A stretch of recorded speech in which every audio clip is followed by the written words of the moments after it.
So I love this girl and we have incredible times together. I care about this girl to death. And then another guy just took my bitch. Fuck, what the fuck? Like, what did you do? There's a difference between being certain and looking like a fucking serial killer. You look really pretty, by the way. Can I get your number? Yes, June, give it to me. Don't be a fucking virgin. Be a fucking Chad. Oh. Your prospects are your mirror. Your prospect gives you certain energy. It's because you gave that energy. Welcome to another episode of the Dynasty Podcast. Today we're going to talk about how your resting bitch face and your resting bitch tonality is costing you sales. So you may have the perfect script and you may be wondering, why are prospects being surface layer with me? Why are they being vague? And why am I keep getting think about it objections at the end? We're going to uncover that and what to do instead. Let's roll. Start with the resting bitch face. What do you mean by that? This. Wow. Yeah. So good looking. So ugly. So when I was full-time selling, I ran into an interesting phenomenon.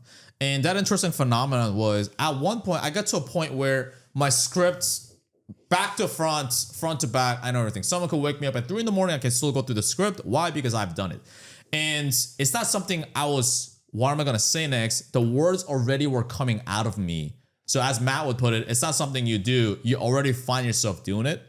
And I knew 5 different ways of asking the same question in case the prospect didn't give me a proper answer. But for some reason, I was like doing all these reframes. I know all the things, but prospects were still not opening up. And in the end, they would give me think about objections. Or, I mean, it still happens. But I ran to one incident where the prospects say they were being vague the whole time. And they're like, hey, yeah, you just look disinterested. I'm like, what do you mean? So at first my ego kicked in. I was like, I'm not disinterested. You're weird. But then it would happen again and again and again. And the beautiful thing about selling to salespeople and to Americans is that they're more direct, which I appreciate. So they're telling me that feedback. I was like, oh, okay, let me look into that. And then I brought a call and then I did a role play in front of Matt. And Matt was giving me some feedback. It's like, so one time we were going through a role play and then Matt was like, okay, stop. Now let's try that again, but without looking like a psychopath. I'm like, what do you mean? He's like, well, if you look back at this recording, you'll see, but you just look too fucking serious. You just look too tense or you don't look interested. I'm like, really? And I look back at that. I was looking like, okay, but what would that do for you though? Yeah. But what? I'm just like, I would be scared too. You know, does this person want to fucking murder me? So that's what it does. I was reviewing a call the other day of a sales rep and good dude, usually very friendly dude. But on that call, he was just looking. He's like, yeah, cool, man. Yeah. So, yeah, it looks like you booked in for this. Yeah. Do you know what you're looking for? Yeah, okay. Yeah. He was looking like that and he was wondering why the prospect was being vague. I'm like, oh, dude, would you open up if someone's like being like that? And it's not his fault. He just doesn't know better. He was trying to get more certainty, but there's a difference between being certain and looking like a fucking serial killer. Yeah. So in the beginning, if you're doing that, prospect can shut down. Why? Because they deem it as a threat. So going back to evolutionary times, it's good to study evolutionary psychology, right? You don't need to read a whole fucking book and write an essay about it, but just understanding when we're in caveman times, we had to be very quick. I learned this from Owen Cook, who co-founder of Real Social Dynamics, which is a dating coaching company. Now they're rebranding to personal development, things like that. But what he was saying is human beings are bullshit detectors. And we had to be in order to survive when we're in caves, right? So because we're like, okay, is this person going to throw that stone at my face and kill me? Is this saber-toothed tiger going to fucking eat me alive? We had to like make a quick snap decision in order to procreate and let our offsprings live off springs, right? So when you're doing that, prospects shut down. So that's one of the biggest reasons because we got to give prospects, people a reason to open up. And if you don't look interested, then prospects are going to be surface there because you don't look that much curious. So why should they open up and tell you about the things that you want to hear? Yeah, 100% agree. Because what I tell my students also is the first 5 minutes is there to not only just get a tangible outcome and tangible pain, like the impact question. It's not only about that. You're conditioning the prospect to open up to you as much as possible. Because if you don't do that in the first 5 minutes, guess what? It's going to be an uphill battle. And how are you going to objection handle later down the road? when they're all closed off, when you've done a shitty job. Like, I want to do a quick exercise with you right now, which is just the tonality thing, right? But let's just do a role play right now as a prospect real quick. You as a prospect, I'm a closer. Hey, Brian, how's it going? Good. How are you? I'm just being busy, But you scheduled the time with me about potentially getting XYZ help about e-com. How can I help? Yeah, I just saw your guys' ad. I just want to check it out. I think it's good to get some financial freedom, location freedom online. So, I'm like, might as well check it out. Want to get more information. It says you're looking for financial freedom, I guess. What are you doing right now for a living? Yeah, so I've been driving trucks. How long have you been doing that for? Maybe like 5-6 years. Okay, we can stop there. Now, I'm just going to make one difference. Hey, it's Brian. Yeah. Hey, Brian, this is just June from XYZ Company. How's it going? Good, man. How are you? Yeah, just being busy, But yeah, you scheduled time with me about potentially getting XYZ help with e-com. How can I help? Yeah, I just saw you guys online. So I saw the ad and talk about making money online. And I've been wanting to do that for a while. So I'm like, I think, why not? It can't hurt. So just wanted to get more information on what you guys do. Just boring stuff. I guess in terms of that, what are you doing right now for a living, if you don't mind me asking? Yeah, so I've been driving trucks and I've been doing that for a while. So that was my first job out of college. When you say for a while, how long has it been? Okay, we can stop there. Like, what do you think was the difference? Oh, huge, massive. In the beginning, when you're like, okay, booked in for this, cool, this. I was like, okay. It felt like even for me, it felt like an interrogation. Like I felt like interrogating you, right? But the only difference, now I actually want you guys to listen to this again without actually putting on the video. Because what I only did was just put a fake smile. Like literally just put a fake smile. Like even not a big smile, like a small smile. Like just 10%, 20% of warmth. But even a fake smile can make a whole lot of difference. Like faking because when I was doing outbound dials, right? People would not open up to me because I was like, hey, is this XYZ? Cool. Hey, you scheduled a time with me, or hey, like, have you found what you're looking for? And I was just asking it that way. And people would not open up to me. So what Caleb McCullough taught me was, hey, June, like just laugh and listen to your own call recordings. Just freaking laugh, and just right before the call and have a fake smile a little bit. It doesn't have to be like a big smile. The tonality difference was huge. Like it was huge. And the response, I was asking the exact same question. It wasn't a skill set thing. I guess like it is, but it wasn't a skill set thing on like which question I need to ask. It was just how I asked it. Right. So that makes a whole lot of difference. That's fake warmth still got me somewhere. And because I'm having fun now, I'm just genuinely laughing, So that's how body language, or that's how even your physiology like affects your tonality in a way. For sure. So what are some common mistakes that you see when you're reviewing reps, mock calls, role plays, call recordings? What are some common mistakes that people make that are costing themselves and causing the prospects to shut So overall, I make it as a joke, but it's true. Version vibes. Version vibes. What is that? So you know dating, right? Like dating. You're like you've gone a lot of dating programs and it's human psychology. The thing is, if you're talking with a woman, if you're approaching a girl, and just role play again, right? You're a beautiful girl and approaching you in a mall. Hey, can I stop you there for a second? Okay. Can I stop you there for a second? Hey, can I get your number? Well, you look really pretty, by the way. Can I get your number? Okay, we can stop there. I just made it real quick. But I'm like, hey, you look really pretty, by the way. Can I get your number? Yes, June, give it to me. Okay. Okay. I just suck. No, that's the reaction ladies give to June. This June, is why women hate me, by the way. But June just walks up and the girls just fucking melt. They're like, yes, daddy. I wish that was reality. But overall, like, I mean, the thing is, like, cold approach wise, like girls do not want to get approached by a creep. Mm-hmm. Or like overall, you don't want to be like approached by a girl who doesn't want to be approached by a virgin vibes, like, or they don't want to get a date with a guy that's like always closed off and be like this, So you want a guy that's confident, that has that warmth, That's like a mix of a good gentleman, I guess, plus like being playful also. The way I see it is like, you got to have a Peter Parker in you. If you're a Peter Parker type of guy, you got to know how to be Spider-Man also, because Spider-Man is what? He's playful. He's like so talkative, but he's also, there's no awkward genes. when it comes to being Spider-Man. The guy's like talking, shit talking, and being playful, but he's a savage also. Fucking kicks ass, right? Like you gotta be like Spider-Man. You gotta have that playful side come out of you. And even though you're not a humorous guy, you can just crack a humor too. Like you need to be that guy. You need to train it up also. And one of the things that I've just naturally immerse myself was watching a lot of Conan O'Brien videos. And if you guys don't know who Conan O'Brien is, go search it up. Very tall Irish? Is he Irish? I think so. Irish dude, Irish American dude, but super funny. And what he's really good at, he's an interviewer, right? He's a talk show host. And what he's really good at is he's really good at observing someone and how they move or what the reaction they do. And he makes fun of that in a very non-invasive way. The interviewee gets opened up, and Conan O'Brien is just a master of that. So if you want to know how to train like humor, like I just memorized a few lines from him also. Like I don't remember things right now, but back in the days I'll be like, oh, that's some funny humor. For example, there was one time where the girl was telling Conan O'Brien, hey, my eyes are over here. Yeah, I saw that. Yeah, you saw that, right? Because her body part was so big that Conan was like this for a second, just for a second.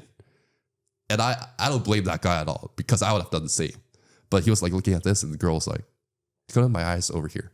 I was like, oh, that's pretty good actually.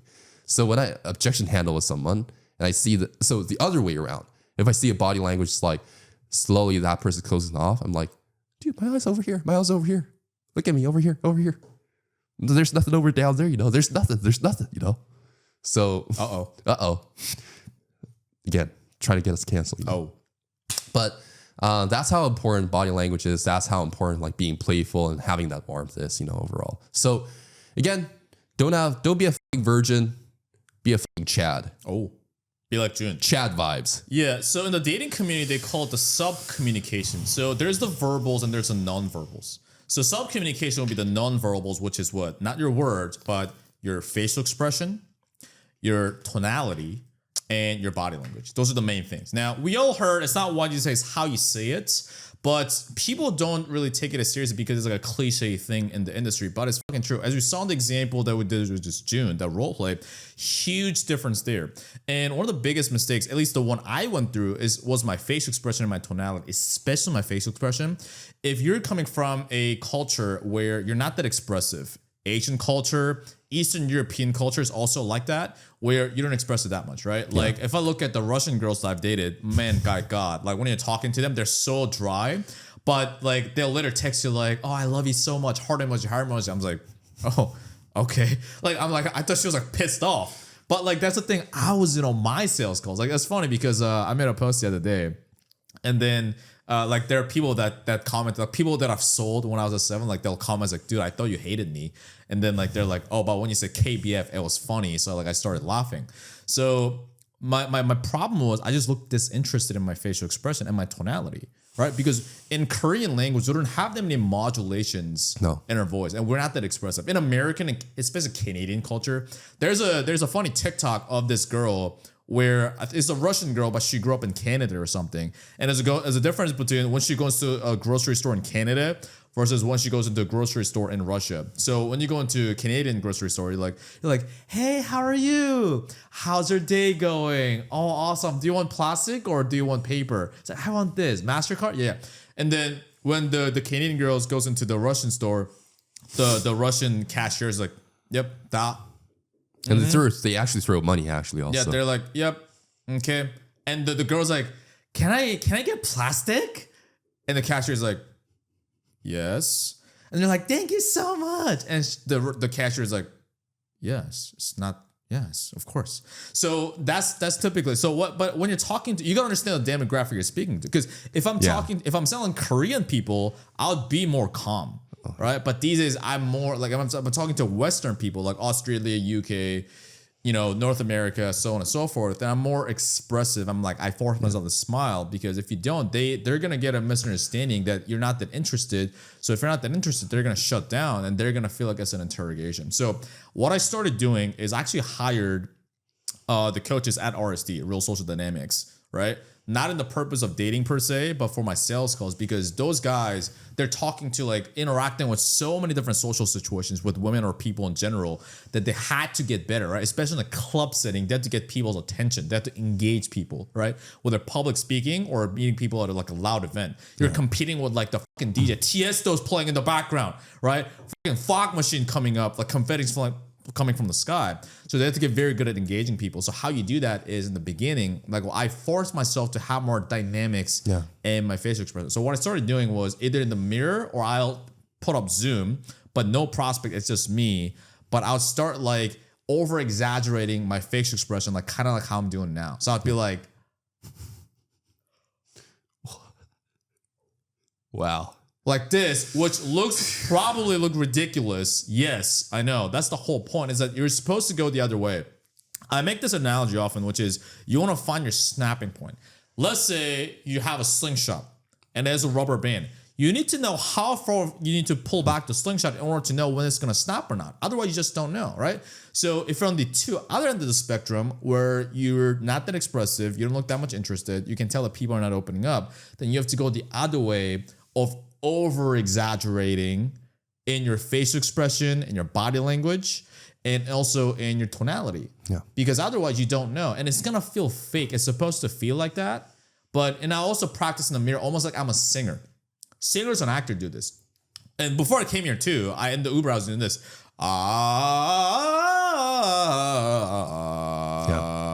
was doing that as if I'm a singer because that gives you more range in your tonality, because in Korean language we don't have that. Poor Uber driver. I know. So it's like, thank you, Shubham. So it's very flat. It's like, oh, 안녕하세요. And then like you're talking like this, but in like English language especially, you're going like, oh, okay, how about that? Because if you don't look curious, they're not going to open up because they don't have a reason to. Yeah, my personality is so different when I speak in Korean and English. And I don't even speak Korean perfectly now. There's something wrong with me now. But I want to talk about also, and relate to that, is talking about the mirror. I strongly believe, I don't believe this, I know at this point, it's your prospects are your mirror. Like you fucked up, like your prospect gives you certain energy, it's because you gave that energy and you're getting that back. For example, like a smile, right? Like it's like in the Korean saying, it's hard to spit on a smiling face. Like it's not going to happen. Like, for example, if I smile, like I smile, and I tested it out. If I smile in the beginning, 9 out of 10 times people smile back at one point in the first 5 minutes. Like it's an energy thing.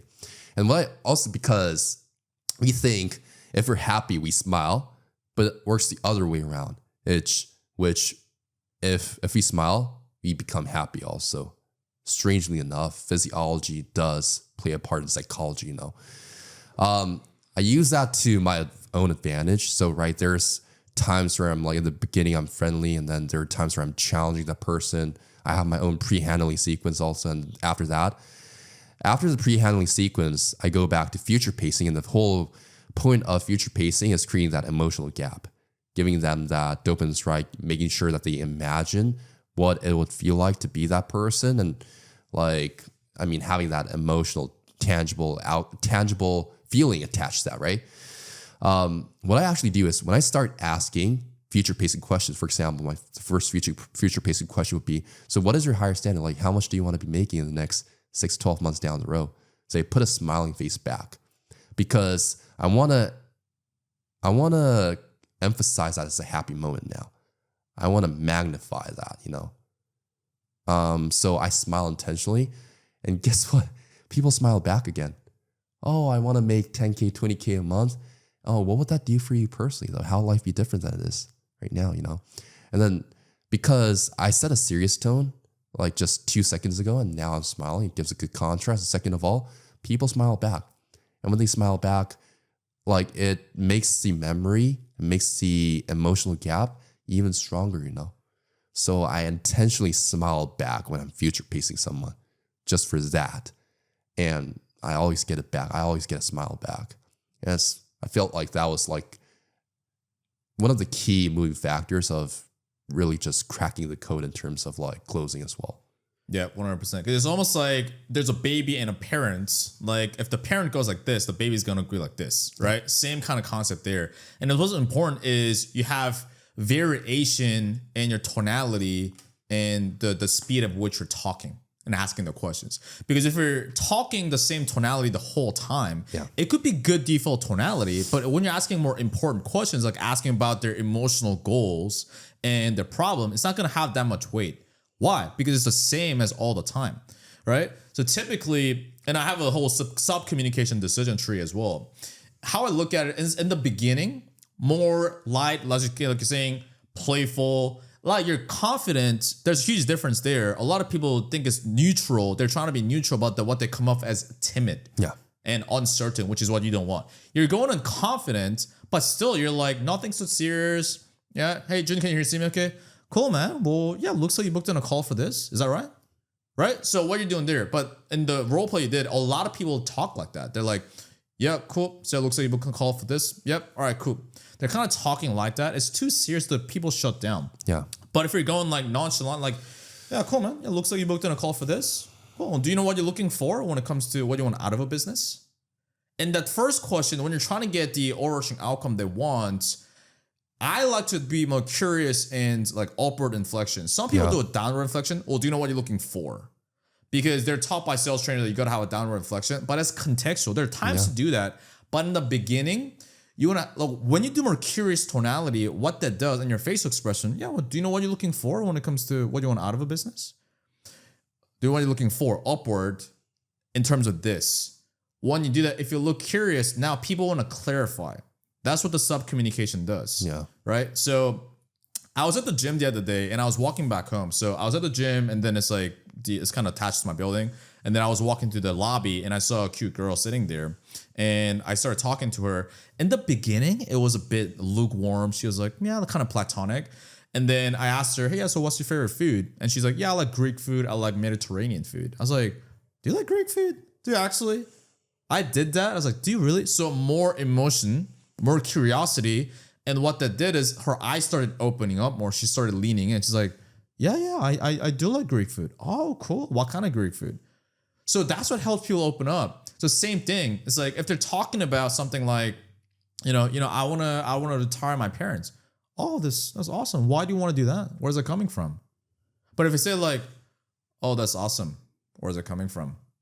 It's like, because you're gonna get a half-ass answer. But if you're actually engaged, right? Oh, that's awesome, man. Why do you want to do that? Yeah. Then now they're like, yeah, because they've done so much for me.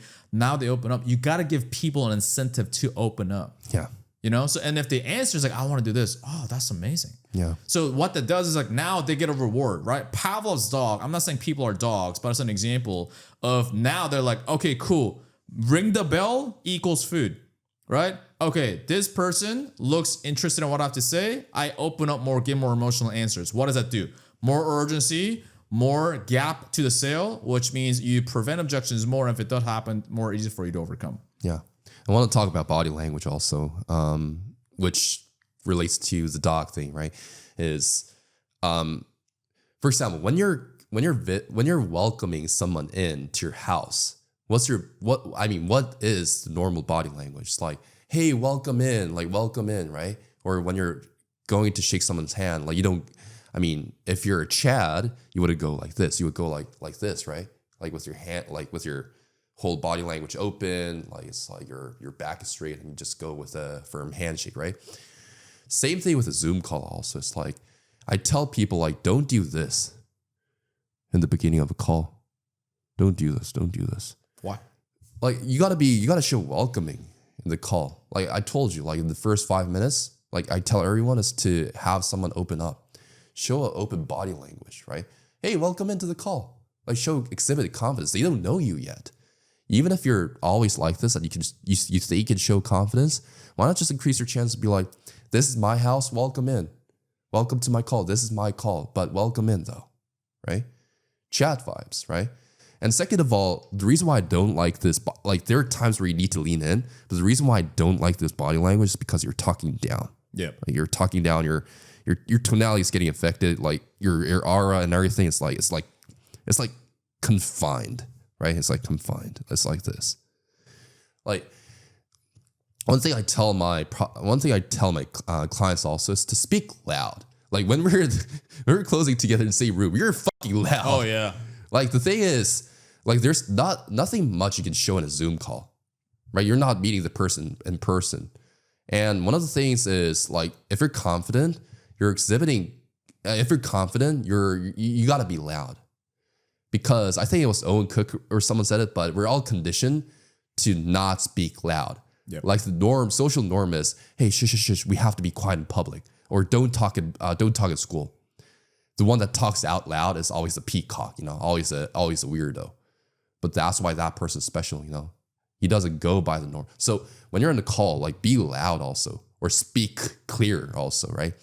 Like that's why I tell my students also, if you're gonna read out a script and train on that, make sure you read it out loud to make sure that people hear you. Like Bogdan said it last time, like, jeez, Brian, you're fucking loud, bro, with your intro.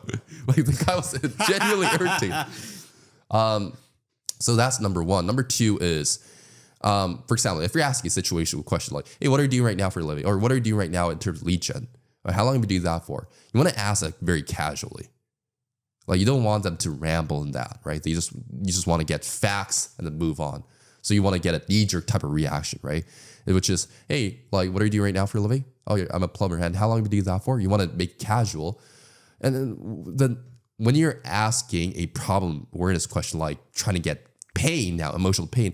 So help me understand, like, what's the main reason you're looking to do this, like a business, rather than just keep on working your job or try to get a promotion, I guess, or try to find a better job so we can actually retire parents, Like I'm not only just stuttering intentionally, like pausing intentionally, but I'm looking at, there's moments where I'm looking around also. What I'm exhibiting is that I'm thinking about my question. I'm thinking of the questions I'm asking. The reason why is I tell everyone again, right, is your prospect is a mirror. And if I want to get a thought out answer, not a knee jerk type of answer, which they throw away an answer, I want to make sure that I show that I think about my questions so that they can give a thought out answer. So I intentionally, there are times where I'm like, even though I already know the question that I'm asking, I'm like, oh, why is that? Oh, well, why so though? Like 80% of the time, by the way, you want to make sure that your eye contact is there. By the way, one of the things that I also make sure that I have my clients fix is eye contact. People don't look at their eye. No. People don't look, like, why are you avoiding eye contact? Like, it's just number one rule. Like, don't make sure you lose eye contact. But there are times where I intentionally lose eye contact and show that I'm thinking of my question.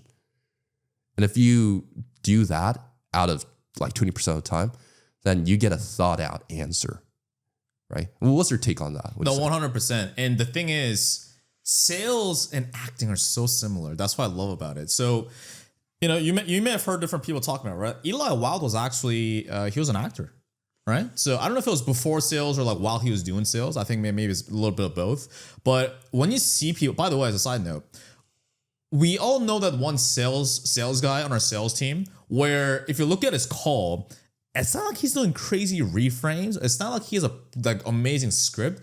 He looks like he's having a conversation, but for some reason he's fucking closing deals. And we all know that dude, either in your current offer or in your past offers. And you're like, why? It doesn't look that much different. Well, it's because when you look at that, they look so welcoming. Yeah. Right? I know some people, they look so welcoming, they look so human, and they're like, oh, like, why do you want to do that? Oh, okay, cool, awesome, man. So what about this? So because they're doing that, but they're not like, okay, this they're not like mechanical, like to like a robot. Yes, have a technique. I'm not telling you to fucking free flow it all the time. But when you do that, now people feel more understanding. They open up to you. It's not like, it's not like they have a crazy script or anything. And so what I did was, because Matt told me this one time, I highly encourage you guys to actually take an acting class. And I think I was the only one who did it. I actually bought an acting class. And it wasn't too expensive, like $150 an hour or something like that. And so I got into acting class, and then it was so fun, man. It was so fun. They gave you different scripts, and it was from movies that I watched from Netflix. I was like, oh, it's cool. That's fun. Some movies, some scripts I knew, some scripts I didn't know. I was going through that, and the challenge was the scripts of the characters I didn't know. Because with the movies I watched, I know what they look like, but the scripts, I'm like, I don't know what this is. But because you have to think, how would this character, because they give a description. Hey, the girl just broke up with you. The girl cheated on you. And now you guys are talking about this. How, like, and then you're like, you have this script. And you're like, how would I feel? Now you have to put yourself in that's called empathy. Now you have to put yourself in that position where like, how would I feel? Okay, so I love this girl. And we have incredible times together. I care about this girl to death. And then another guy just took my bitch. So how would I feel? Fuck, what the fuck? Like, what did you do? Right? So like you're going in that moment. It's like, so now you're putting emotions behind it, even though it's a character that does not exist. It's a fictional character, but now you're putting in emotion. So that's what, and like after that acting class, I'm like, I almost quit sales and I almost went into acting full time. I told you about this, but financially it made zero fucking sense at this point. So I'm like, that would be stupid. But Never know. yeah, so you never know. But it was so fun. I'll definitely do it again. So I encourage people to at least do it for like one session acting class. I highly recommend it. It's very fun, and it's the same thing. We have a script. They have a script. You can't just read a script. You got to put emotions behind it. Yeah. Right. So same thing as the sales script when you're talking to the prospect. Right? So it's both ways. How would the character that you're playing, how would they feel, and how would the person feel? The person just told you they're in paycheck to paycheck. If your friend came to you, they gave you a call, I was like, hey, Jun, dude, I've been paycheck to paycheck, man. It's like, oh, dude, what do you mean? What's going on? You would act in that tone. You say it in that tone. You wouldn't be like, paycheck to paycheck. You wouldn't say that, or you wouldn't ignore it. It's like, oh, dude, what do you mean? Okay, how long has that been the case? I didn't know that. Oh, okay. So you're saying that. So in that, when you're going through like the problem area, when the prospect's talking about a problem, it's more curious / concerned. You're not like concerned like, oh, dude, how long has that been going on? That's too serious. They're like, what? But you're not also going like paycheck to paycheck, because it's like, that's weird. But you're like, oh, paycheck to paycheck. You're kind of frowning your eyebrows a little bit. You're tilting your head a little bit. You're leaning forward just a little bit. And you're sounding curious, kind of / concerned. Oh, paycheck to paycheck? When you do that, they're like, yeah, so, money's been tight, bills, I haven't been able to pay that much. Dude, how long has it been going on? Like, yeah, da. Now they open up more. Yeah. I think all the top closers that I've seen in the call, I don't know if they're doing intentionally, unintentionally do it. I do it intentionally, by the way. And now it's come to the point where it's automatic now, but I always, like, I'll just look at the camera. I'm like this face. Eh? What? I think I learned this from Marco, by the way. Marco's like, what? Like he has this, I don't know, he has this weird and he does this kind of like this. And I learned it from him also. It's now how it's like hesitation. Ooh, like, ooh, what do you mean? What do we mean? Like, right? But every top closers that I've seen, they have this like, I don't know, like I need to be on a role play or like a real life sales club. But I'm like, just doesn't make sense. Like, I'm so curious. Like sometimes like, why are you looking at me like that? Exactly right. Exactly right. Exactly right. Exactly. If you know, you know. John. Marco would never call Kaio. You'd always call Jun John. It's like, John. But that's what I learned. It's like, what? And I've seen in your calls also where you're like, what? Like you're frowning like that. And for us, we're trying to be exaggerative also because we're Asians. Like, okay, I was gonna say something like very canceling, but say it. No, I'm not gonna say that. But anyways, like, so pooper. We just want to make sure that our like body language exhibits like curiosity.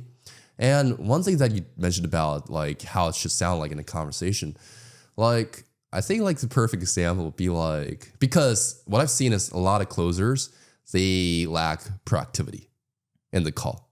What I mean by that is they just let the prospect ramble and they're like, just like this. Mm-hmm. Yep. They don't even do verbal cues. And then the prospect's like, oh, but by the way, so for example, like how long have you been doing that for? Oh, it's 13 years. And how do you feel about doing that for 13 years?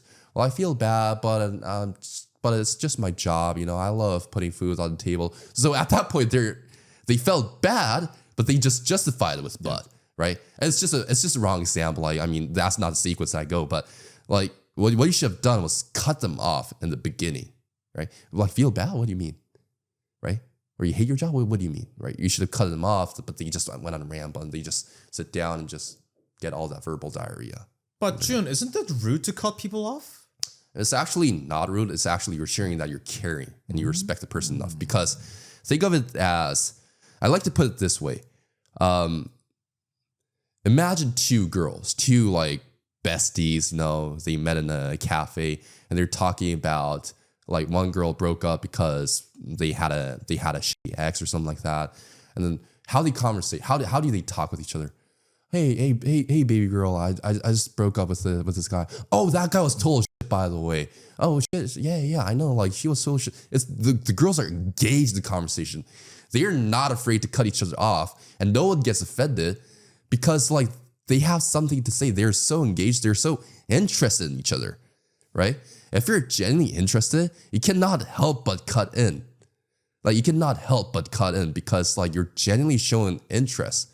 For example, like, I've been doing this for a while and it sucks, Like, suck? Well, what do you mean? Right? You're just genuinely curious. You cannot help it. You have to, like, suck? What do you mean? How so? In what way? Right? You're just genuinely curious. And if you're cutting off to what's relevant to them and just probing on that, they actually like it. They actually know that you're listening. And like, for example, verbal cues again, right? Oh, yeah, that must be tough, And when you said that it's been like 13 years, like working in a job like for 60 hours like that, how's that showing up for you, by the way? Like, it's all relevant to what they said. So they actually like me more and respect me more for listening to them instead of just being a passive guy and then be like, okay, and how long have you been doing that for? Oh. And then just letting it all go like that. 100%. And second thing, the reason why it's so important is because you want to condition them to understand it's a Q&A at the end of the day. Q&A. It's going to be me asking the questions. And you're communicating that subtly. Because why it's so important? It's important for a lot of reasons because you need to make sure that they're answering your questions. And although they began as a rambler and they would ramble to different subjects, it's your job to condition them to know that they have to answer my questions in a certain way. And one of the perks of that is also now objection handling because you're going to be asking some tough questions there. You want to make sure that they answer the question and they stay within that lane, right?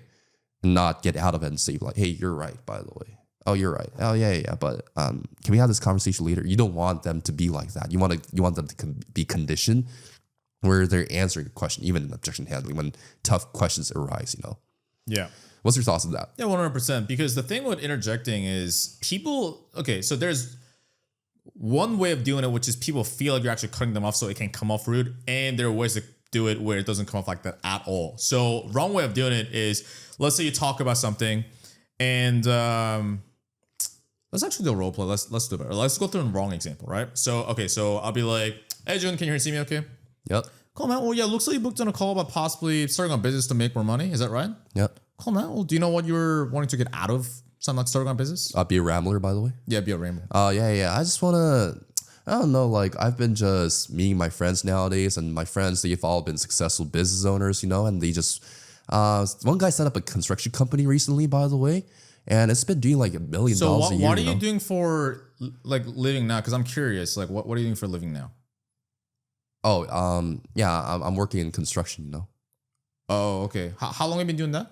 It's so I started when I was in college, and it's a funny story because I started in college. Do you like? Wait, okay. So pause there. What happened there? How did it feel as a prospect? I was like going blank, and I was like what the heck? Like, I was saying something, I was saying something. Can you just not let me finish? Yeah. Why that is because when he was talking, I sat there in silence. I wasn't saying anything, so I was doing this. So when you cut them off, it feels like more of like an abrupt cut them off because you weren't talking anything. You weren't saying anything, making noises. Yeah. So it feels like more of an abrupt interruption. Second thing is I didn't look that curious when I was asking it. So because it just seems like I'm like, are we having a conversation? Like what's going on? You were confused, right? Yeah. And also another thing is my questions were long the way I was asking it. When you make your interjections, You want to make them short because the longer you make that sentence, it more feels like you're cutting them off, right? So let's go to another example, right? So now, ramble, same thing, right?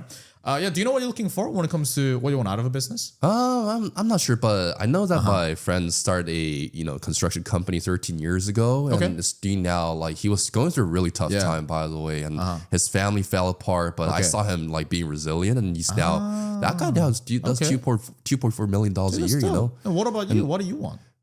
For me, I just want that level of freedom. I guess for me also. What do you mean freedom? Freedom in terms of like. Being able to just spend more time with the kids, really, just even as small as that, because some more time freedom, more time freedom. Awesome, man. What are you doing for a living now? Right now, I'm working in construction. I'm working for the guy actually, but it's like how long have you been doing that? I've been doing that for the last like 14 years. That's part of it. Do you like it? I like it. I like, but the fact is, I don't like. No, pause. Yeah. How is that? Yeah, and slowly you can see that I'm slowly being conditioned to answer your question now. I try to work my way as a rambler as much as possible, but even though I'm rambling and even though I'm trying to ramble, like you funneled it down. As you said, it's a funnel. Like you open-ended question to now getting to the point. And it didn't feel like you were like cutting me off also. It felt like you were actually listening. Like, and you even like made a statement. Oh, you want time freedom. I was like, yeah. And what are you doing? What are you doing right now for a living if you want time freedom, Yeah, 100%. So what happened there is when he was talking, there's something called a back channel. Jeremy calls it verbal cues. I looked it up on Google. I asked ChatGPT, hey, what's that thing when you do the and the the omnipotent ChatGPT. What like the okay when the other person's talking. Apparently it's a linguistics term. It's called back channeling. So as you're saying that, okay, and what do you want? So what it also did was I took the material that you gave me and then I used that as a segue to the question. Because when I asked, do you know what you want out of a business? And you start talking about your friend, I didn't cut you off right away. I let you talk for a little bit. And then you gave me some material to work with. It's just like, yeah, my friend, he started making more money. Oh, that's cool, man. And what do you want? So it doesn't seem like a total abrupt transition into like a out of context question. Okay, so your friend wants that, and what do you want? Yeah. And I asked it in a curious tonality. I kind of leaned in a little bit. Oh, that's cool, man. And what do you want? Yeah. So when you ask in a curious tone, it seems like, oh, that person's actually interested in me, right? Interested in what I have to say. And you're saying something like, yeah, spend more time with my family. Okay, so time freedom. Great, man. So, and what are you doing for a living now? Yeah. And so that's why, okay. So you use the back channel and then you segue into the next question, right? Oh, and what are you doing for a living now? And it seems like more of a natural conversation. Yeah. It's like two girls, again, gossiping about their ex-boyfriend who cheated on them, right? It's like, but one thing that is super important when it comes to interjecting is, the reason why why interjecting is so important is because, like, you got to be the leader of the call. But what do leaders do? They lead, obviously, right? But they're proactive. If you want, like, the mentality behind all of this is, if you want something, go get it, right? Like, you cannot just be like passive and having spoon-fed inbound leads all the time or whatever it is. Like your mentality should also be like in the call, be like, if I want something, I'll go get it in the best way possible without offending them, right? Like people sometimes be like, oh, this guy hung up on me and I stood my ground. Good job. Like you've tested your limits, but overall you lost a battle though. Like you could have made the sale if you did it the right way, if you knew how to be subtle without offending the person. So that's one. I think there are two favorite ways that I like to interject someone is, I apologize. My bad. I didn't make myself clear. That the question I was wanting to ask is this, by the way. I like to do that at the beginning when I'm interjecting someone because whenever I say that, people actually apologize back. Oh, it's not you. It's my bad, actually. And number two is, my favorite is, whoa, what do you mean? What do you said that? What do you mean? Like, I'm like, wait, hold on. What do you mean? Right? That's my favorite also. It's like, it sounds like I actually genuinely care. Like, for example, a friend says, hey, I broke up. Wait, really? What do you mean? Like, what happened? Right? It's like that, I'm not cutting off for the sake of cutting off. I'm actually genuinely like curious now. Yep. When you're said, I'm like so stressed. My mom has been sick for 13 years. Really? That must be rough, man. And what's that been doing to you personally? move on to the next question also. Yeah. It didn't feel abrupt. It felt like I was listening to you actually, you know? Yeah, 100%. And we're not doing much that like, oh, okay, and it's podcast because it's going to up the audio. But in a natural conversation, that's what you do. And also another thing too, as you go towards more future pacing goals, right? So let's say they want to make more money, they want to be more fit, whatever they want to do. Hey, how would things be different? So you're drawing the picture of what the future state would look like, right? So at that point, I like to slow the fuck down. Oh, yeah. So towards up top, playful, ping pong, back and forth, da da da. Okay, so you being able to make 10K a month, what would that allow you to do that you can't really do right now? The same thing is I look up on purpose because now I'm trying to like, what would that look like? Now they start to go into their brain. What would that look like? It gets them in a visual state, especially if you look up like that. Now they start to look up and now like, okay, I could do this and this and this. And if you ask it too fast, they're just giving you like half-assed answer. Yeah. But if you look up more, slow the fuck down, more emotional answers. And there's a basketball player, I watch basketball, and there's a basketball player named Kyrie Irving. Now, Kyrie Irving is an incredible ball handler, right? Crossover in and out, like insane. Like his highlight reels are just crazy. But what makes him so difficult to guard is the fact that it's not because he's so fast, it's that he changes pace. So he'll kind of go slow here, he's hesitate, and then he'll go fast. So what that does is now it becomes more difficult to guard because if it's too fast, then you can just try to like run fast and try to guard. If it's too slow, then you can just kind of match that pace. But if it's different, it's hard to guard. Same thing as the way you speak, your tonality and your facial expression, because now, it has more emotional weight now. It gets more importance, right? And the cost of an action. Yeah, man, dude, but what happens if you don't do anything? What happens if you don't get outside of your comfort zone and your parents end up having to work till they're 70? What happens then? Now you have a more stern, more serious, more slowed down, and now they're like, oh shit.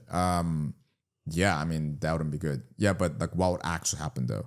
Yeah, I mean, like they'll be like one of the people at Walmart, and okay, and how would you feel about that as a son letting that happen? It's like, yeah, I don't feel good. In what way? Yeah, I feel like a terrible son. Yeah. I love that wording, just what you said for a second, is letting that happen. Because when someone says, for example, I'm skeptical, and like I do the pre-handling sequence, and then have you ever considered that you allow yourself to be skeptical? I don't say you being skeptical, I said you allow yourself to be skeptical. That's only prevented you or slowed you down from getting the results that you want. I love that wording, like letting yourself or allowing yourself, because you're allowing yourself to be skeptical. It's a self-justification. Oh, everything is so like scammy. Like you're just justifying yourself, because how will you ever know until you try, right? But I got a little sidetracked over there. But I totally agree with you when you said, like, for example, like, hey, what do you mean by that? Sorry. What would that mean to you personally, Brian? And you'll just give me like a, good. Yeah, it'll be good, right? It's a throwaway answer because I asked you a throwaway question, right? Just like casually. But hey, Brian, you being able to retire parents the way you want to, like, what does that mean to you, like, personally, though? Like, I thought it out. I, like, moved my eyeballs also. I moved my eyes also. I slowed the fuck down. And I also had verbal pauses also. And I emphasized it personally because I want to get a tangible personal outcome here. And it's going to be very, very hard for you to give me a throwaway answer. And even if you do, then I know you meant it, because if I probe, like, you'll give me some better answers from there. So again, like, it comes back to my philosophy of sales is like chess. Not every question is meant to land, but also at the same time, the way you ask and the moves that you make should be designed to give you the better possibility of winning though. Again, is it going to give you the 100% possibility of winning? No. But you got to make sure that if you're making a move that you know it's going to work 70 or 80% of the time at least, you know. 100%. Yeah. Sweet. Anything else you want to talk about? No, that's it. That's pretty much it. All right. So go do it. Bye.